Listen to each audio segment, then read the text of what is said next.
अस्सलाम वालेकुम सर। वालेकुम सलाम। आपसे सवाल करते हैं, रेलवे स्टेशन को उर्दू में क्या कहते हैं?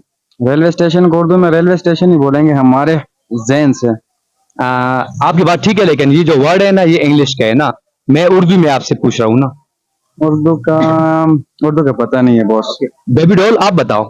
सर्वर स्टेशन कहते हैं। सर्विस स्टेशन, वाओ, कांग्रेट यार, कमाल। आप फिर 50 किलो बादाम खाओ, आपका दिमाग काम करेगा। अच्छा, ये बताएं, रेलवे स्टेशन को उर्दू में क्या कहते हैं? रेलवे स्टेशन उर्दू में क्या कहते हैं? रेलवे स्टेशन शायद कहते हैं। अच्छा सर, आप ये बताएं, रेलवे स्टेशन को उर्दू में क्या कहते हैं? उर्दू में हाँ, रेलवे स्टेशन के एक मिनट। सर अस्सलाम वालेकुम। वालेकुम अस्सलाम। रेलवे स्टेशन को उर्दू में क्या कहते हैं? रेलवे स्टेशन ही कहते हैं और क्या कहते हैं?